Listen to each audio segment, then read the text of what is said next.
Welcome to Magical Realism. In 2016, a weirdo named Daniel Kwan and a weirdo named Daniel Scheinert, collectively known as Daniels, wrote and directed a weird film called Swiss Army Man.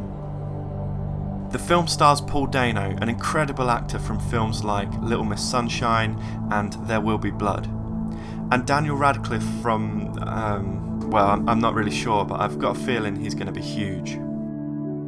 It's a comedy film, so naturally it starts with the main character Hank trying to hang himself. He appears to be marooned on a desert island and has given up on life, but in his last desperate moments he sees a corpse washed up on the beach.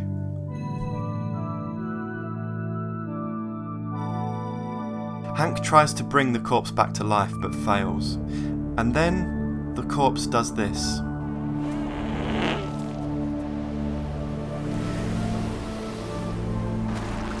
It farts and farts and farts some more until, obviously, Hank rides that farting corpse across the ocean.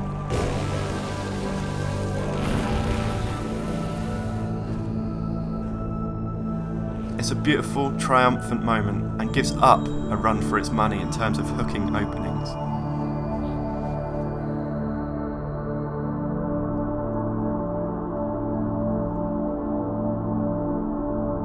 Pretty soon the dead man, Manny, learns to speak. Manny doesn't remember his past life and doesn't remember much about being a human in general. As such, he's very childlike and Hank teaches him about the world while they journey home. Over the course of their journey, Hank and Manny become friends and Manny reveals many extraordinary skills, including but not limited to dispensing water, making fire, and using his erect penis as a compass. It's funny and sweet and sad and gorgeous to look at with a really minimal colour palette, and an a cappella soundtrack by Andy Hull and Robert McDowell from Manchester Orchestra, one of the most tragically underrated bands of all time. Now let's talk magical realism. Swiss Army Man demonstrates the magical realism style because it blends the impossible with the mundane. Two strangers trekking through the forest, becoming friends, learning about the world.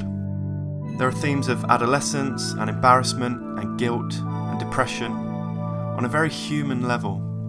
And yet all the while there's this corpse farting and chopping wood and talking like it's normal. This is a hallmark of the magical realism style. Acceptance of the fantastical. Treating the magical and the mysterious like it's just another facet of the mundane world.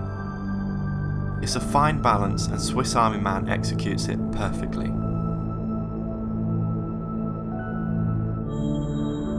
The aesthetics, the soundtrack, the cinematography and the brilliant acting all come together to create something that wouldn't work if it were all magic or all realism.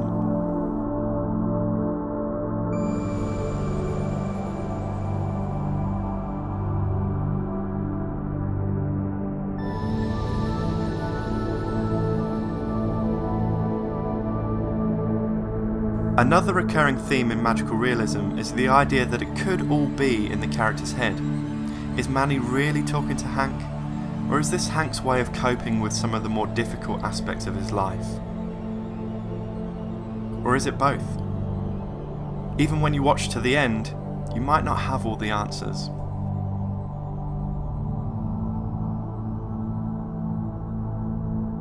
As Daniel Radcliffe said, what attracted me to doing Swiss Army Man was just how mental it was, how insane and wonderful and original the script was. Paul Dano expressed similar thoughts. I was actually thinking about starting like an app where you can watch videos of me carrying Daniel around. The film is critically acclaimed and has won awards but was never exactly a blockbuster. And although it's rarely described under the label of magical realism, it's nevertheless one of the finest modern examples of the style. So find yourself a copy and watch it. And watch Jurassic Park too, because as a wise man once said, "If you don't know Jurassic Park, you don't know shit." If you're a fan of magical realism, check out my book series The Bewilderness. It's all about circuses and time travel and real life struggles, and the first book is currently free to download. The link is in the description. And don't forget to like and subscribe, and I'll see you in the next one. Cheers, guys.